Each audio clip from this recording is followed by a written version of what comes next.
Sounds good. And yes, I delayed my answer there. This is Python's Paradise. I am your host, Greg Gilbert, aka the Python Hyena, straight out of Fredericton, New Brunswick, Canada. And folks, it is currently May 23rd, 2021. And I get a guest on here today that I tried to book at the very beginning of the year. In fact, he was supposed to be my first guest of the year, but due to some technical difficulties on his end, weren't able to make that happen. So my apologies, folks, if there's about a 5-second delay in our exchanges, but we're going to make this work because I've been looking forward to having this guy on. Folks, I have somebody who's been a major contributor to the indie horror scene. He's also an author.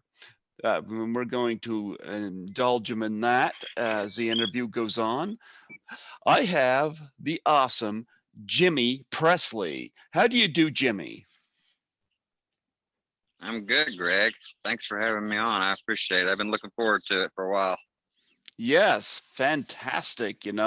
Glad to have you on and make this work out. And we're going to work despite any delays on your end. But yeah, I like your background, and you're out in the boonies like where I used to live. So I kind of get your end there. Yeah, yeah, yeah. I have a choice. I can sit inside somewhere, but I do that enough. I just kind of I like the birds and the nature all around me. So if it gets on your nerves, though, let me know. It is kind of loud right now. Oh, that's okay. I love it. I think it's great. I think it's great. Thanks. Yeah. Yeah, I do too. So, Jimmy, one of the things I want to dive into before we talk about any indie horror um, activity is your books. Now, Sandy Johnson, of course, I've had on the show a couple of times. She was Judith Myers in the original Halloween. She did a very, very nice review of one of your books, and so did Troy Elke, who's involved with 13 Fanboy. So tell us about the books and tell us what they're about. Yeah. I'll try to make it brief. I told Scotty and a few other people I've talked to, I ramble on, but yeah, the first book I did was I always wanted to do a fantasy because I was a big Lord of the Rings fan and like the Legend of Zelda video game series, and I said I want to do something like that. And when my son was born, I was so inspired by the life that came and the way my life changed. I named this main character Sean, and I'm like, what can I do? And so I made that book over a 15-year period, and it took a lot of work to get it where I wanted it.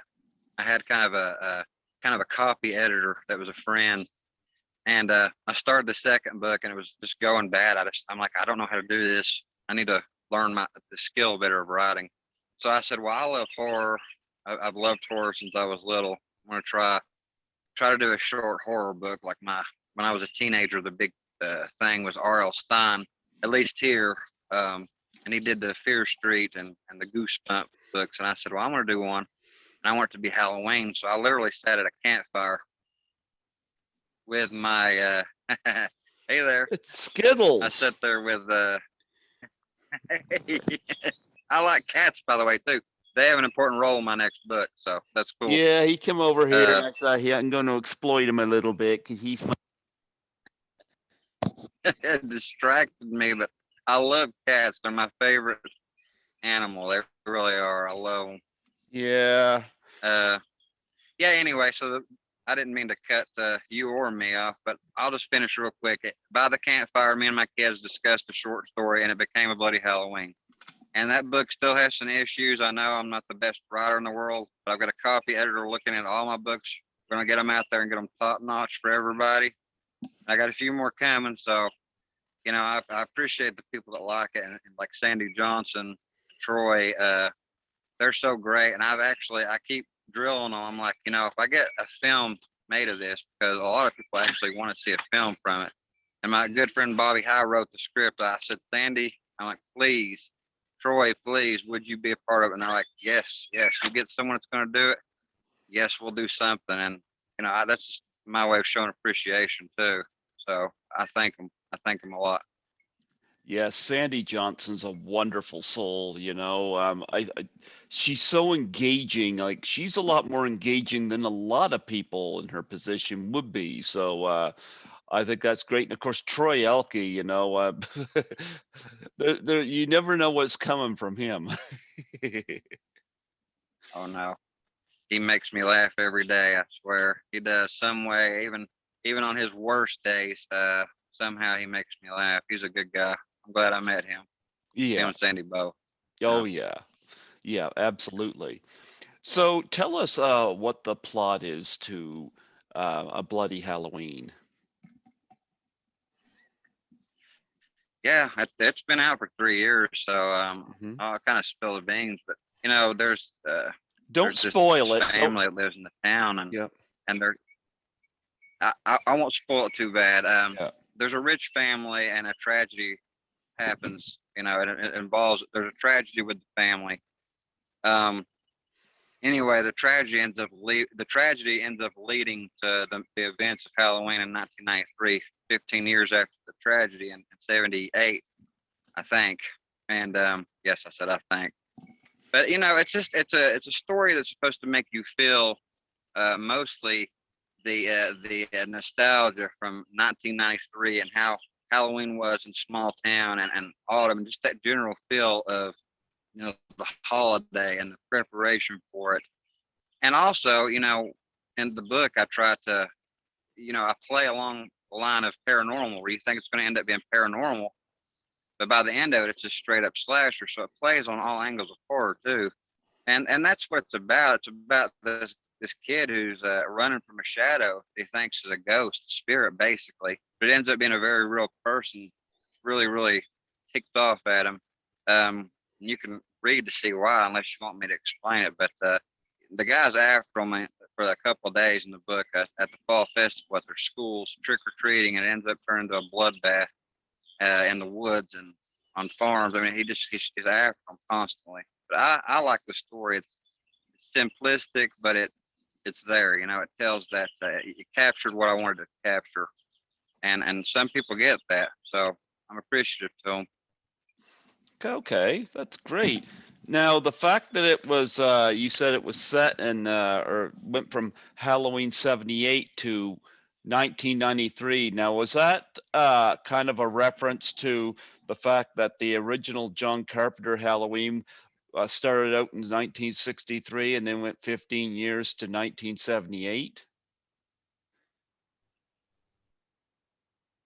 Yeah, that was the Easter egg I was playing on, and it worked out because I wanted to play out the main story in the '90s. So yeah, that's exactly it. It's one of the many Easter eggs that are in it. I call them Easter eggs. I don't know what they really are, but yeah, you got it. There you go. So, how many books have you got out now? I'm familiar with that one. Do you have others? Yeah, I've got 3 published altogether. Okay. There's 2 fantasies, the one I told you about initially, and its sequel, and A Bloody Halloween. Now, if all goes right with Deborah Voorhees, she's printing 2 anthologies of short stories. And Mhm. if I understood correctly from our chats, she has accepted both of my stories, one into each book. And I've got 2 books that are coming out. One is finished. I'm typing it up, and then I'm gonna get it edited. It's like a thriller drama, and then of course, A Bloody Halloween 2 is coming out. Also, I'm actually currently writing it. Okay. So 3 out, 2 short stories coming, and 2 more books. Okay. So, how long does it take you to write one of these books on average? Yeah, I mean, I've been so busy helping films, I got delayed. But if I can sit down and just the things start flowing, usually if I have a story, like I can tear them up, and usually with the busy life I have with the family and helping do other things, I mean, I can finish in a month, 2 months if they're kind of shorter, and maybe 3 or 4 months if it's a longer book like some of my fantasies were. So, just depends. Okay. So have you been writing all your life? Like, I remember as I was growing up, I didn't do well in school, and my mind would drift. I would daydream a lot, especially about movies.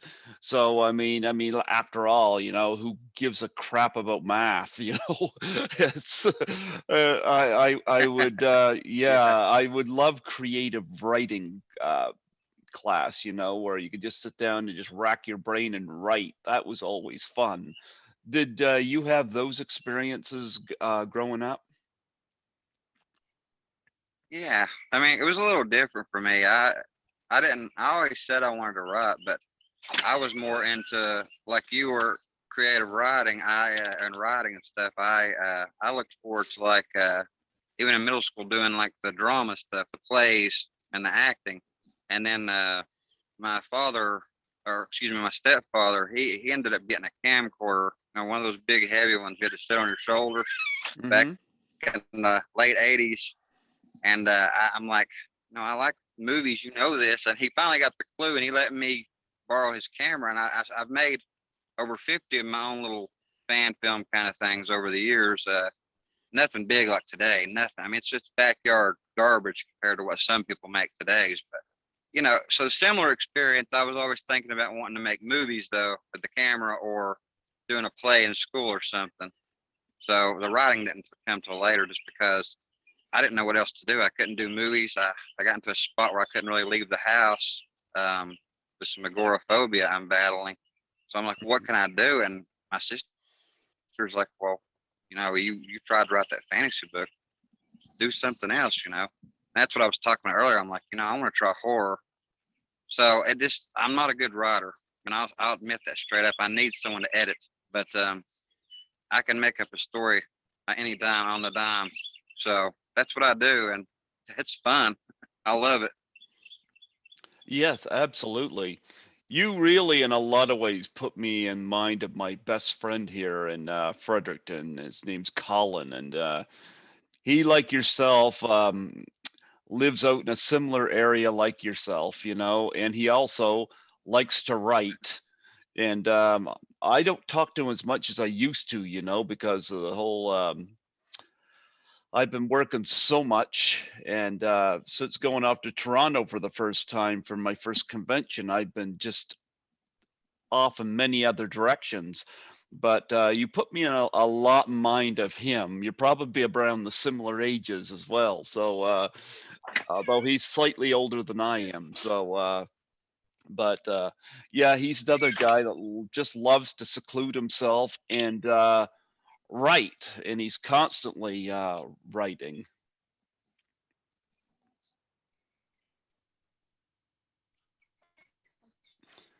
I bet. Anyway, yeah. I bet uh, he's probably better than me. I'm always writing and taking notes. But yeah, I didn't mean to. Yeah, go ahead. Okay. No, no problem. No problem. Just dealing with the delay here in our Sorry. conversation, but we're making it work. This is actually working better than I thought. So anyway, let's talk about your indie film involvement, I know we both have our names on 13 Fanboy. Um how in touch are you with Debbie Sue Voorhees? Yeah. Um, I'm not as in touch with her as I used to be. I know she got really busy when she started filming it. But anytime she asked a question or mentioned 13 Fanboy, or even those short stories I mentioned earlier, uh, I'm right there. And I told her, I'll support her to the end.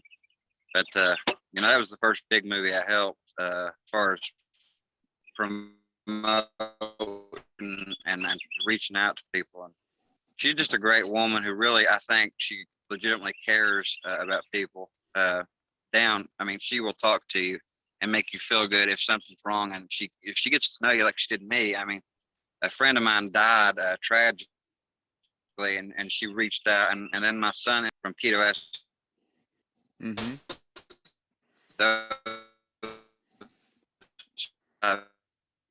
she called me, and that's the kind of person she is. So, I mean, we're not as in touch. But you told her, I hope it doesn't offend her, because a lot of people like the fact that they're famous in some capacity. But I told her, I said, I don't even think of you as the Debbie Voorhees I knew from Friday the 13th 5. I think of you as the friend I've made, you know. So that's how I think of her, and I wish we did talk more. Yeah, it's interesting because some of the people I've been in touch with, like Lisa Langlois from class of 1984, who invited me to my first convention, and Nancy McLaughlin from Friday the 13th Part 6 Jason Lives. They are two people that I don't look at as actresses so much as friends, because they're two individuals that I call on a regular basis, like usually about once a week. I'll call. And in fact, I was talking to Nancy McLaughlin last night, chit chatting back and forth, just threw a phone call out, see how she was doing. And I don't do that with all my guests, obviously, but those are two that I'm on that friendship level with, so yeah, that is fun. And you start to Yeah, forget about the yeah, yeah, you start to forget about the acting part, and you look at them more from this person's my friend, and that is special. it Hmm. is special. Yeah. It's happened with a few people. Uh, I never imagined myself talking to someone on a regular basis like Adam Marcus or Deborah Voorhees or Tiffany Helm, and so many others. When I was a kid, I watched them, and they were such a big influence on me. Uh, and now you get to talk to them almost as a friend, Sandy Johnson included, and it just blows my mind. If you'd have asked me that 20 years ago, I'd have laughed in their face and said, "No, come on." Hmm. It's good to get to know them as the people that they are. Some really good people out there. Yeah. And speaking of Hearts of Darkness, you're also involved in with Adam Marcus with Hearts of Darkness, the making of the Final Friday. Yeah. Yeah. I'll tell a quick story on that. I loved that movie so much that I went opening night back in '93. Again, that's another reason why that year is important to me, because that movie and Hocus Pocus and Jurassic Park, they all came out that year. That was the year that really got me pushing hard to work in film. But it was the first Jason movie I got to see in theaters, and opening night it was sold out. And I remember I literally broke down. I was 13, and I ended up getting to go the next night, the second night, and I got to see it. And ever since then, you hear about the people that love it or the people that hate it. And I've always been a firm uh, defender of that film for the people that do hate it or talk bad about it. I really like it. I'm just one of those people that I think I can see a vision for what it's supposed to be, or I can take it into my own mind and make it what I want. But Adam, when he said he was doing Hearts of Darkness with Edwin, directing, and Ali Rivera helping him produce, and Deborah and so many others, I think I shared that next to 13 Fanboy probably the most out of any film, and reached out to more people than I could imagine. I told him last year, or Ali won, I said, I want to be a producer, but I can't afford that much money with stuff that was going on financially. And I literally saved up and just recently I said, I want my name attached to this just because of how much I love Jace Goes to Hell and Secret Santa now, which we talk about. And so, yeah, I'm an associate producer by name on there, and I get to put a little video in and get all the perks. But I'm just a big fan of that movie, and Adam is such a great, and he seems pretty genuine too. I can't get a hold of him because he's so busy, but I have questions all the time. I want to like pick his brain. Why'd you do this? Why'd you do that? And you're lucky you've got the chance to do that by having him on the podcast. So, yeah, I respect him. He's one of the top people in film for me. That even over like Scorsese or Spielberg or all the names you hear in the world, Adam Marcus is one of them for me. and I'm not just blowing smoke up his ass. I don't have to. So, go You know, ahead with something. you I'm know, talking too much. oh no, don't worry about it. I was gonna say Jason Goes to Hell was the only Friday the 13th film that never came here to Fredericton.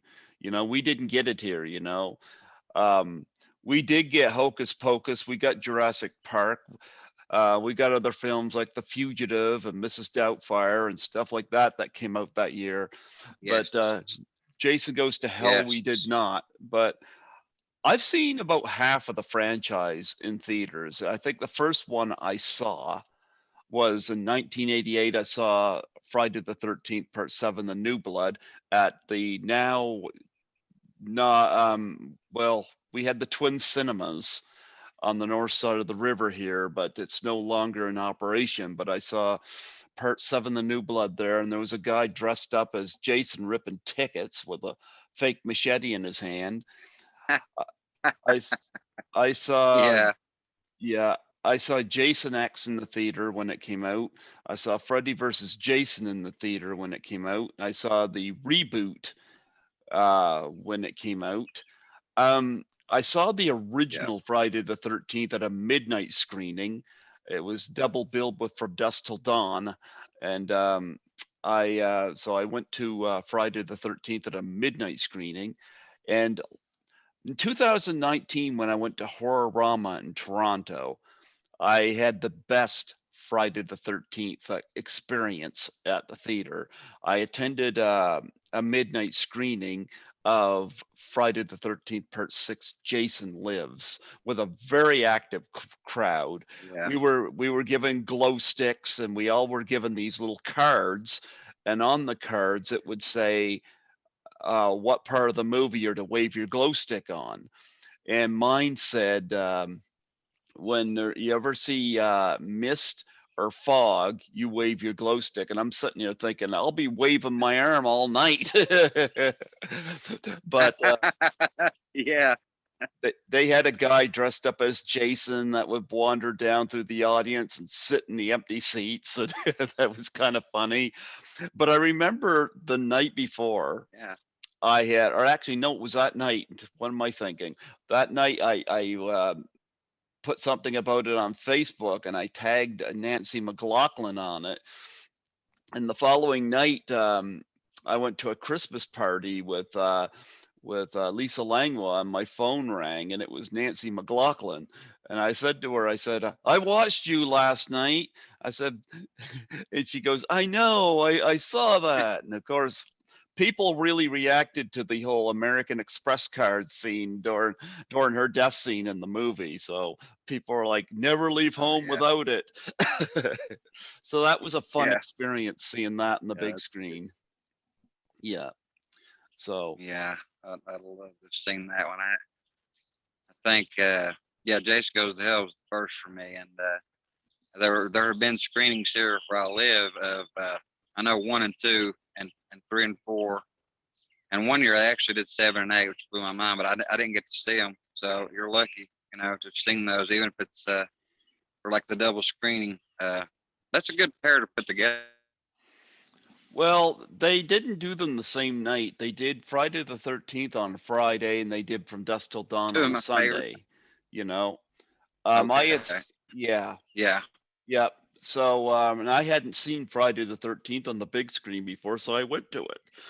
And, but anyway, no, when I go to Toronto, which is a far bigger city than what I'm in right now, I can see a lot of screenings, and of older movies. Actually, I saw my, excuse me, I gotta get a drink.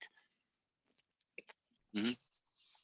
Anyway, when I went there last, I attended my first IMAX, and that was with Apocalypse Now, and I just had a Yeah. blast. Yeah, I saw Christmas Vacation in a theater with Yeah. recliner seats, and I went to a double screening of White Christmas and the original Black Christmas, which was kind of an interesting pairing. And yeah, lots of interesting. That's interesting. Yeah, and Yeah. um, Lisa and I went to Jojo Rabbit. She asked if there's any films I wanted to attend, and I did actually wasn't looking at the time what was playing in and around, but we always go to movies because I save up my free. We have what we call scene cards, and we rack up points for free movies. And I must have had about a dozen free movies on it. So when I go to Toronto, I use those free movies, and generally it's usually with Lisa, because I spend a lot of time with her when I go there. But I asked her, I said, "What's playing?" And she threw out some titles, and I was like, Jojo Rabbit, let's go see that. And we went to Jojo Rabbit, and it was the first time I had wine at a theater. So that was interesting. Yeah. Yep. Yeah. Yeah. So yeah, Toronto is I awesome, like and that. yeah. But nonetheless, we're both involved in Hearts of Darkness, and like yourself, I love Ali Rivera.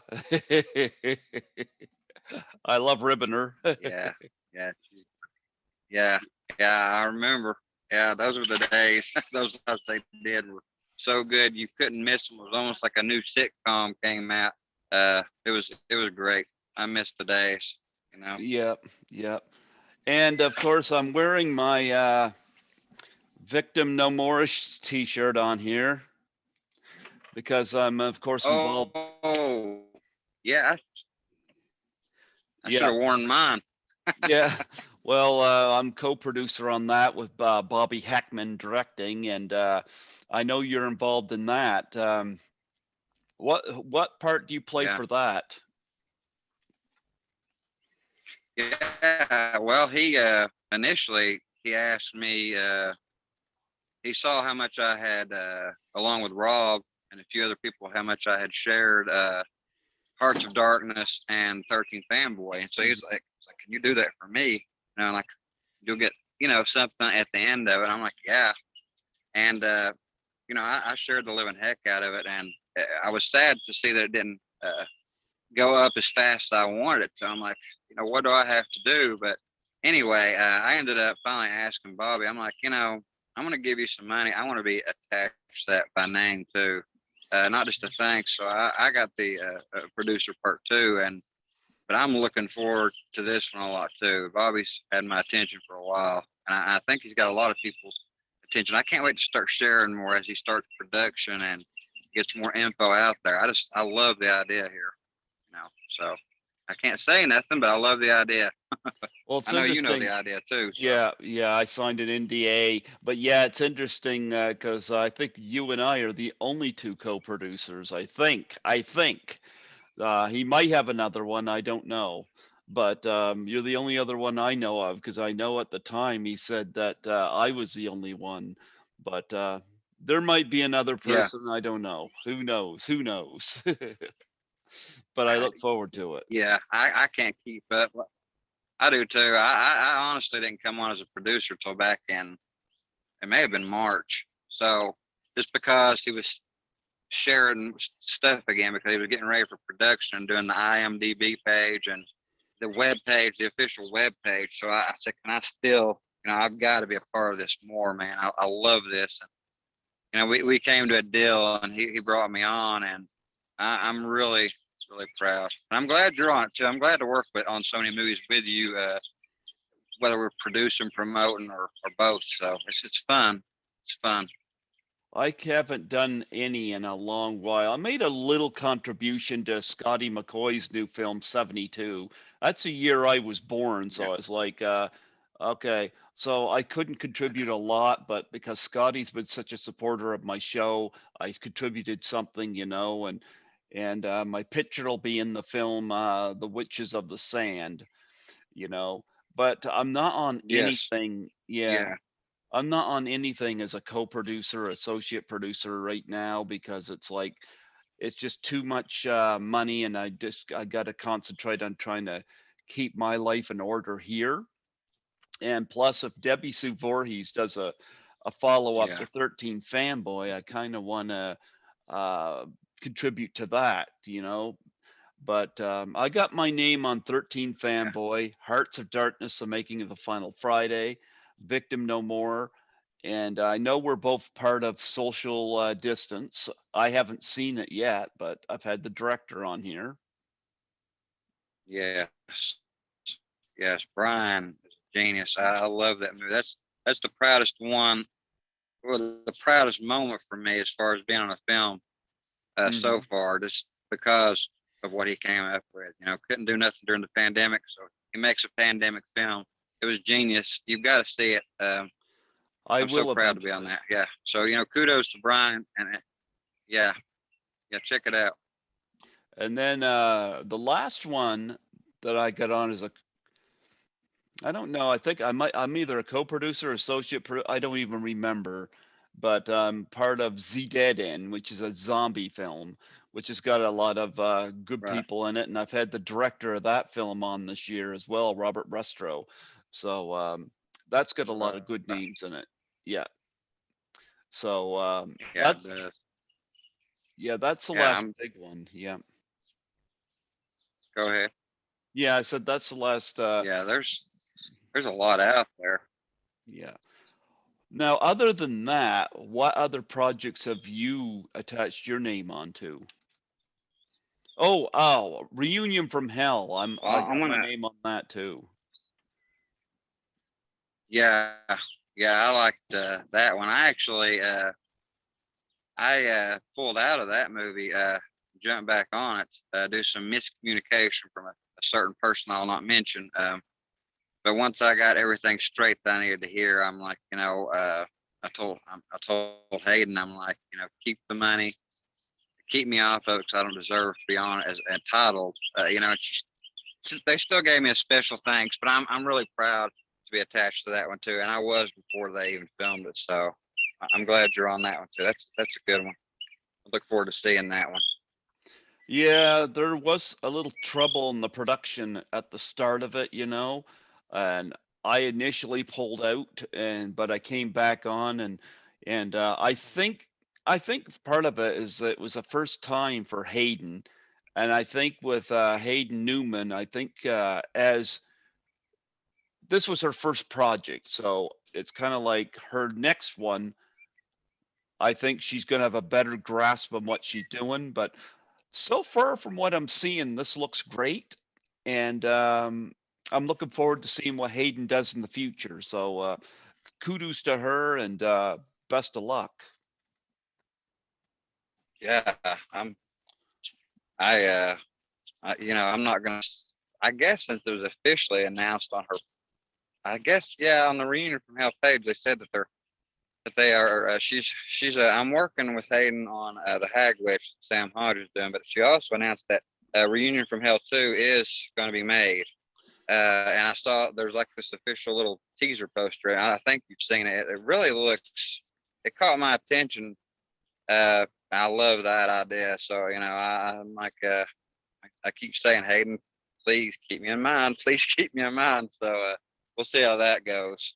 You know, Yeah. looking forward to the first and the Hag Witch. Actually, the Hag Witch, they brought me on as a producer, just for sharing and getting reaching out to people, and I'm really excited. I think Sam Hodge, just from what I know, what little I know right now, and just seeing the teaser stuff he's doing and the effects, it looks really like down my alley, kind of scary, and something I wouldn't have thought of. I'm like, geez, why can't I think of this stuff to write?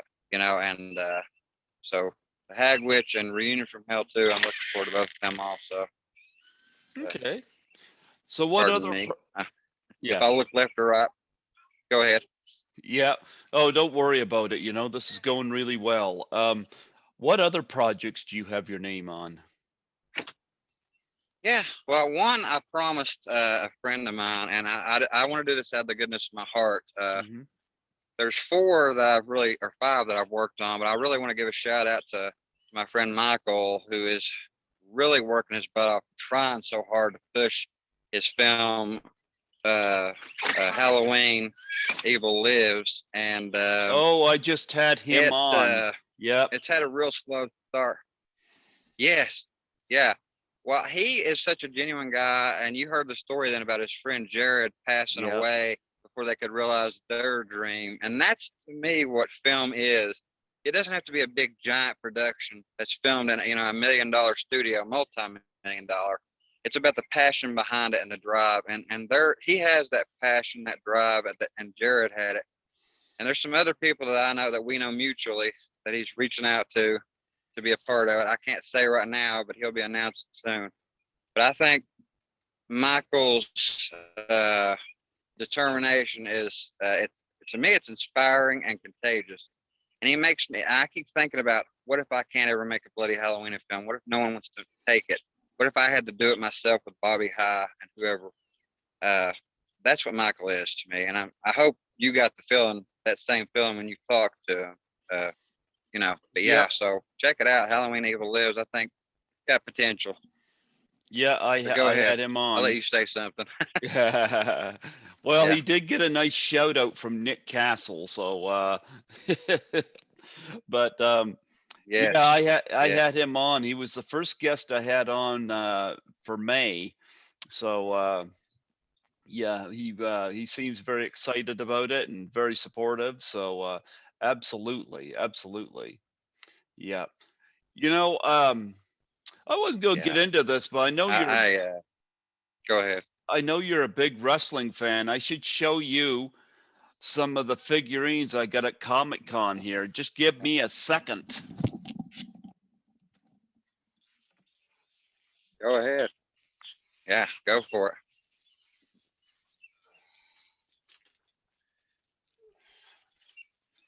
I know you're recording. I'm going to mute this for 1 second because I got to grab a drink. And I don't want to do it on camera in front of everybody.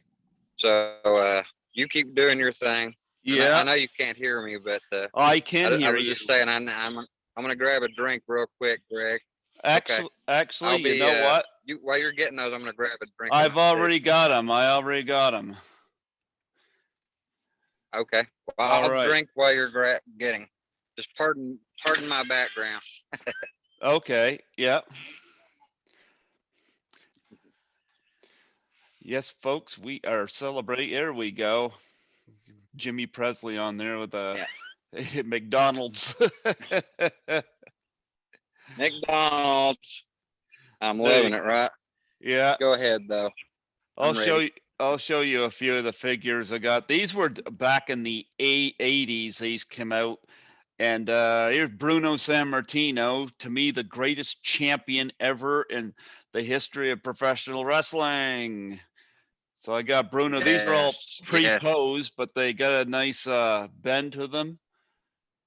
I got a bunch. I'm not going to show them I all. remember those. Yeah. Yeah. Oh, I love these. Show me what you want. I love seeing them. Yeah. Let me see. Roddy Piper. I didn't get the kilt with them. It's hard to Yeah.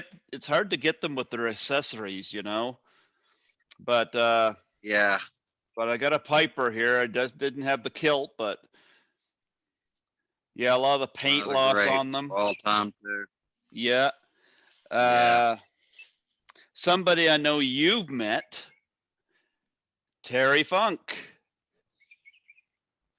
Oh man, the greatest wrestling legend I've ever met. Yes. Yeah. He was so nice, so great, so humble and kind, and so beat up. My God, the man is sore 24/7. God Yeah. rest his, well, not God rest his soul, he's still alive, but yeah, I love him. That's awesome. Yeah, he was supposed to come with a branding iron and a hat, but I've got 3 Terry Funks and I don't have one hat or one branding iron. It's hard to find these with their accessories, but this is the one that's in best shape of the Funks I have. Yep. Let me see. Yeah. I've got George the Animal Steel. This one's in really good shape. I pictured turnbuckles being torn apart. Yeah. Oh Yeah, yeah, George was entertaining. I've got somebody that George wrestled at WrestleMania 2 for the Intercontinental title. Ooh yeah, dig it. Yeah. Macho Man. Always a favorite. Yeah, he's great. Was such a, oh man, love the character. I got a lot of Favorites these. of all time. I My got childhood. I got some of those at a flea market. Somebody had brought some to me and sold them to me for a price, but I got a Wow. bunch of them Cool. at Toronto Comic Con. And Yeah, that's awesome. Roddy Piper's WrestleMania 1 partner, Paul Mr. Wonderful Orndorff, who had a major feud. Orndorff, yes. Yeah, had a major feud with Hulk Hogan in 1986 that ended up in a steel cage, very famous steel cage match. Yeah, Yeah, those were the days. yeah. Let me see who else I got in here. Ah, one of my favorites, Ricky the Dragon Steamboat. Yeah, yeah, super nice guy. You Awesome. I met love the him. dragon? One of the best ever. And passing at his table. I didn't have the money to meet him, but he was very kind, and we got to talk a little while. Yeah, super nice guy. Yep, Yeah, I love the dragon. Yep. awesome. I'm not going to show all of these, but I'll show a few. Here's another one of my favorites, Yeah, Jake the Snake Roberts. He's supposed to come with yeah. the I met him and the he's snake. supposed to come with the snake, but again, getting these with accessories is if you Yeah, find them with accessories, it's a plus. But yeah, but I yeah. got Jake. I'd be happy. Yeah, Awesome. the Iron Sheik. Yeah. Oh my gosh, that's amazing. My childhood, I swear, all over. Just looking at these, it's incredible. Oh yeah, All that mustache. the Iron Sheik is hilarious. I always liked him. I got so many of these here, you know. Even oddity ones like Outback Jack. Remember Outback Jack? Yes. Yeah, Yeah. yeah, I'd be happy with any of those. Any and every character they ever made out of any of those figures, I would take. It's amazing. I like I said, I got a whole bag of them here, you know. It's just so many and so many. Andre the Giant when he had long hair. Oh yeah. Yeah. I love that. I remember that hair used to give me nightmares as a kid. I don't know why, but it did. Yeah. Yeah. So yeah, I got a bunch of these and looking down in here, see if there's anybody else I can throw on here. I got Kamala. Man, those are the days. Yeah. Oh, I love Kamala. Yeah. He Yeah. just passed away recently. That was so sad. Yeah. Yeah. Yeah. But like I said, got a big bag of these things. I still got more in there. I got, yeah, I got a lot of these. Speaking of passing away, this guy passed away too young, the adorable Adrian Adonis. Yeah.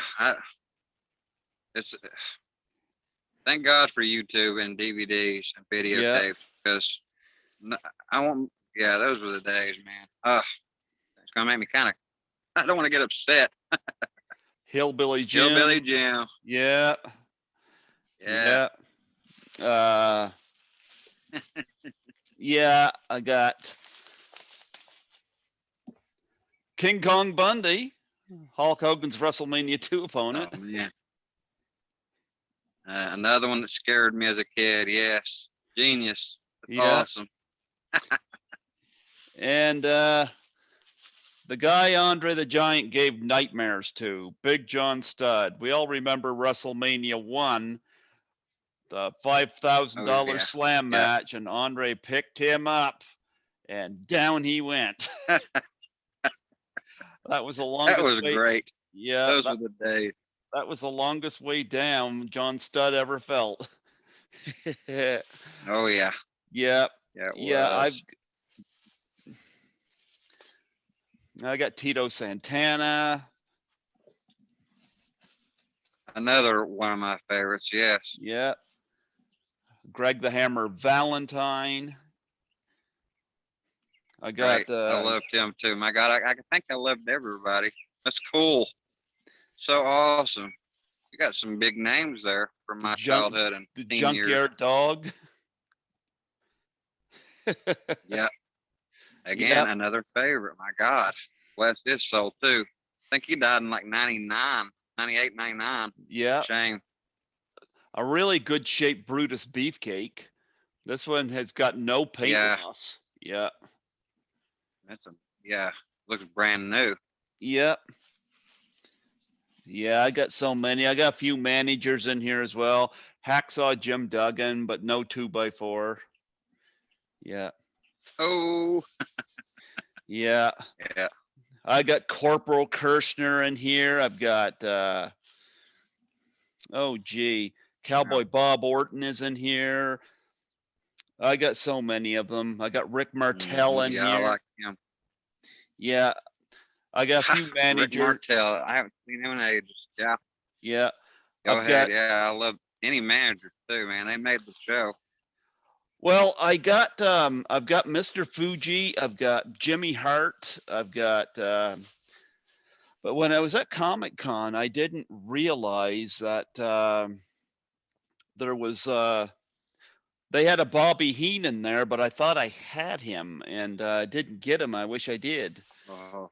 But and I don't have Yeah. I don't have Captain Lou Albano. I don't have Freddie Blassie, you know. So yeah, but yeah. Oh yeah. All the greats. One of the things I always liked about those LGN figures is that, you know, you could toss those down a flight of stairs and not hurt them at all. You know, they're just yeah. You could play rough with them. The only thing they'd have is paint loss, you know, which yeah. But yeah. But I knew you Can were I tell you a quick Mr. Fuji story? Sure. Yeah. Oh yeah. Yeah. I'm a huge huge wrestling fan. I mean, from the 80s up, and I watched 70s matches. But Mr. Fuji, he was always one of my favorite managers as a kid. I didn't watch him wrestle too much. I more remember him being like a manager. And but I didn't know this, but here down in Knoxville, where I was from, there he is. Yeah. Yeah. It's funny. He actually lived in Knoxville until he died here in East Tennessee and worked at a movie theater. And he was the guy that took your ticket and for him.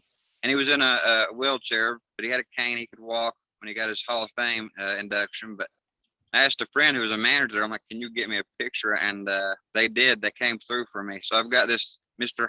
Fuji Hall of Fame. He said it's the only other copy he ever made. He made one from the original from the WWE. And I'm so blessed because I always loved Mr. Fuji. And he was just so nice to people. And a lot of people coming in that theater, a lot of people didn't know it was him. And that was sad. So that's my quick Fuji story. I was lucky to get to meet him. Didn't even know for years. He was working in my local movie theater. Yeah, Mr. Fuji. A lot of people remember him as a manager, but he was a co-holder of the tag team titles back in the 70s, you know. He wrestled good into the 80s as well, you know. I remember he had a tuxedo match against Hillbilly Jim. That was pretty funny that Fuji lost. But and he wrestled at WrestleMania 5, where he and the Powers of Pain lost to Demolition. But right. Yeah, but no, I wish they still made these. I suppose with kids today couldn't play with those because they're pre-posed, but the rubber to me is so flexible, you could still work with them. But I don't know. I just had I went to a flea market and they had Bruno Sammartino, Andre the Giant, and Corporal Kirshner, and I grabbed them because they were all open. They were all open, so I got them for a decent price. But I had somebody from the flea market that said he had like a box of like 30 of them, and so I met with him, and he sold them to me for a decent price. And then when I went to the Toronto Comic Con, I found a whole stash of them. And I got about a dozen of them there. I could have probably gotten more, but it's like this, it was heavy enough as it is with other stuff I got. Because I remember this cab driver was looking at me as I was left, and I was like, "Yeah, I'm going to need a drive." So Yeah, yeah. yeah, I like I those. would. Oh man. I wish they still made them. Yeah, I do too. Yep, yep. Me too. I do Yeah. have a bunch of ones over in the closet there that where you can like you can pose them and stuff, but those you can't really play rough with. These ones here you can, which is a, a plus. Oh yeah. Yeah, yeah. But Uh, yeah, it's a I vision wish vision of my WWE childhood. still felt. Yeah, me too. That's what I was gonna say. If it ain't the same today with all the figures. I collected them well into the 2000s from the 80s, and I sold them all like an idiot. And a lot of them were still in their boxes. I've got a handful still, but boy, do I feel stupid now. I finally learned to respect things for what they are, collectible items, and it was too little, too late with my wrestling figures. So yeah, Well, ain't nothing like them. I've still got a bunch of the one, like I'm just here in this apartment, so I got them all stashed away for when my brother and sister-in-law get their own place, and when that happens, I could probably put stuff out more. But I had these bags right here, just out here amongst the boxes, and I was like, yeah, I see these, and it's Yeah. like to me, wrestling to me is the 70s and the 80s, a little bit of the 90s. I don't like what it is today, except for the women's division. I got to admit, I do like the women's division today. Charlotte Flair, I think, is a Oh neat. yeah. Yep. But She is the queen. I mean, yeah, there's a lot of other good ones, but Charlotte for me, she's definitely my favorite. And I think you're right. I think that's the only thing holding it together for WWE, especially now. So, and that's sad, but well, back in what the can you do? day, Vince doesn't listen. oh, Vince is an idiot as far as I'm concerned. But Yeah. as far as the women's like back in the day, I still don't think they come any tougher than Wendy Richter back in the day, because Wendy did cage matches. I know they do a few today, but Yeah. back then. I think Wendy was one of the few that did cage matches, because you didn't see women in cage matches Yeah. back then, but Wendy did do them. Yeah. Yeah. I remember, and I still watch those older videos. She was probably one of my favorites from that time period, and you slowly got into the 90s and it kind of just weaned off to where they didn't have hardly any women wrestlers. No. Since I'm a little younger than you, I think that it made that difference where I'm like mid 80s up until maybe 2000, 2001, where I liked that period, but I still respect the early 80s and the 70s more in a lot of ways. And it was a shame to see the women go, but I'm so glad they came back with a vengeance, literally, because they really are, to me, they're what's holding it together. Yeah. Yeah. So, getting off the wrestling here, um, out of the projects that you've been involved with, you've seen Social Distance. I haven't seen that yet. Any other projects that you've been involved with where you saw the end result? Um, I've seen social distance, obviously. I've seen Backwoods Bubba, Okay. and which I did like. I thought it was kind of it gave me that trauma full moon vibe, kind of like Matthew Mark Hunter. I've seen some of the stuff he's done. He's another guy I've worked for. He does a lot of claymation stuff, but also like backyard stuff and with his friends and other filmmakers from the area. And I like the work. And Backwood Bubba, it gave off that feel.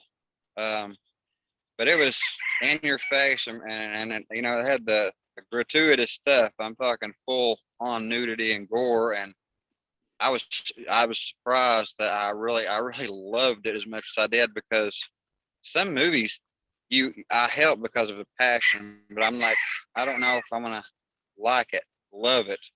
But honestly, I really did love that one. Let me think. Backwoods Bubba, Social Distance. Now, another film that I backed big time, but I only got a special thank you on, but I shared the living crap out of it, was Voorhees. I haven't Okay. seen it yet, even though it's been on YouTube, because Cody Falk just got the Blu-rays in and he's shipping them out. And I told him, I said, don't be pissed at me, but I'm going to wait till I get my Blu-ray. I'm a big physical media guy, not digital. And it's Same not here. because of the crappy internet. I've always liked it. Yeah. So I'm waiting until I get my Blu-ray. He said he should be shipping next week. I saw Never Hike Alone, which I Love it. shared some and put a little bit into. I think everybody's seen that because it's like what a lot of people call the epitome of Friday the 13th. You want me fan to be? films. You want me to tell Um, you, to be frank, I think Never Hike Alone is better than most of the Friday the 13th films. But I think the only ones that would be above it would be like part 6 and part 4, maybe part 2, you know? yeah, Yeah, yeah, yeah. that's how I good Never agree. I Hike didn't want Alone to was. say it, but yeah, I was afraid. I don't want to. I try not to give too many opinions, but I end up usually just spilling the beans. But I agree. I think Never Hike Alone. I forgive my dogs, by the way, if you can hear them. No, But don't worry about it. Don't worry about it. definitely, yeah. Thanks. You're right. Never Hike Alone, though. It does. It works. It feels so good. And my God, it actually gave me the creeps. And a Jason movie hadn't done that in a while. I mean, the remake or the reboot in 2009. When you watch that in the dark, it kind of gives you that kind of creepy over the shoulder thing going. And Never Hike Alone did that for me. So I applaud them for that. Yeah. Mm-hmm. Yeah. So what you got going on in the future? Any projects that you can tease us with that you've been involved with? Yeah, I mean, just the ones I've been sharing, but I'm really proud of. I'm a big My Bloody Valentine, underrated, but has a cult following. I've And so got that the here. Chainsaw Yep. Massacre, I love it. Yep. Right. So I'm backing big time and helping produce both Valentine Bluffs and the Sawyer Massacre. And I've seen the director's works from the past. I honestly think these movies are going to blow you away as far as fan films go because that's what they have to be. They can't profit from a real franchise. But I think they're going to be killer. So those, and I told you about the Hag Witch earlier, Sam Hodge. Go Away from Dave Kerr and Slasher 15 Productions. I'm a producer on it. I'm looking forward to that big time. It's a home invasion film. I think it's going to be really good.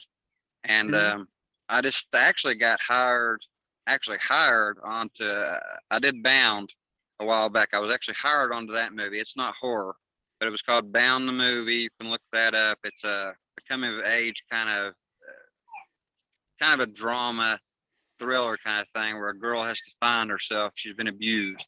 And of Okay. course, just the other day, the director of, he did a film called Beast of the Fields. It's been in a lot of festivals. It's coming out this fall, finally being released. But his next film really is heavy on human trafficking.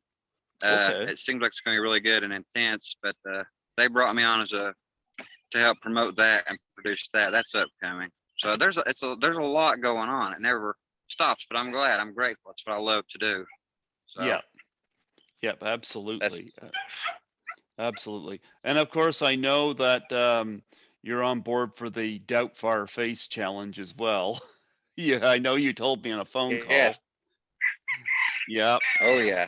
Yep. Yeah. I'm looking forward to that. Well, I know you pitched what you're going to do for that, so I look forward to your presentation of that, and I like who you're nominating too, so I think that's also cool. So so Yeah. Am I going to save that for a surprise or should I announce it on here? I'll save it for a surprise. Save it for a surprise. All That right. way you can, Y'all got something to look forward to. yeah, Yeah. absolutely. Anyway, anything else you want to plug on here before we close off? No, I mean, I think I've, unless there's something you want to ask, I think we've pretty much gave everybody a mention. I just want to make sure because I know I Well, I'll want to tell be you one of your what. shorter podcasts, so I'm just trying to Oh no, you're not one of my go ahead. shorter. Yeah. You're not one of my shorter ones. I've had shorter than you. Trust me. You won't even be my shortest this year. Um, Tell people where they can get your books. Where can they find um, a Bloody Halloween? Where can they order your books? Yeah. Well, the books of mine that are out. I just want to say this real quick. They have not, other than the Oracle Chronicles Volume One. It's called Days of Shadow. They have not been copy edited. So if you get them, there are going to be future releases of these books. They are being copy edited right now, which means we're trying to touch up on sentence structure and how it looks to make it a better book, but still feel how I want it to feel. Mm-hmm. But you can get them. They are published through Amazon.com, but you can get them at any legit online bookstore too. Like if it's Books A Million here in the United States, you can get it there. You can even get it at the God, what is it? What is there now still? Is Walden Books even still open? You used to be able to get it there. Just Borders, if Borders is still open, but any online legit bookstore you can order through that also. But Amazon's the home, so Okay. self-publishing. But yeah, yeah, Well, folks, check out A Bloody Halloween, written by Jimmy Pressley. And of course, check out the films he's got his name on. He's involved in Hearts of Darkness and Making the Final Friday, Victim No More, and a lot of upcoming films as well. Jimmy, we made this work today. The delay wasn't too bad. There was some pauses in there. You definitely had a yeah. lot of pauses, but that don't bother me because chances are people, as long as we can hear each other, I think the interview is fine. And there's a lot of places where the video paused on you, but don't worry about it because the audio worked great. And I think this was a smashing success. And although we didn't get to do this in January, you were supposed to be my first guest of the year. You know that they say better late than never, and here we are in beautiful spring May, and maybe in January you wouldn't be able to sit outside with that nice beautiful background you have there. So I like that. I like the sound of the birds and the dogs and the rooster in the background. I think it added to it. So I like this today. Thank you.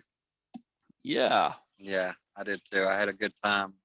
The good thing about waiting is I had a little bit more to talk about too. Things were kind of wrapping up. I wasn't involved in as much, so I got some stuff to talk about. So thank you. I appreciate you I having have me still. It's been an honor. I've been absolutely. waiting for this for a while. Well, I'll tell you what, next year, um, if when you get some more projects or when your book gets touched up and re-released again, I'll be glad to have you back. Sounds good. It'd be an honor. So thank you. No problem. God bless you, and you have yourself a wonderful day. And thanks for being an outstanding guest. Thank you. You too. God bless you. I appreciate it. You take care. You too. Thank you. Bye bye. Bye.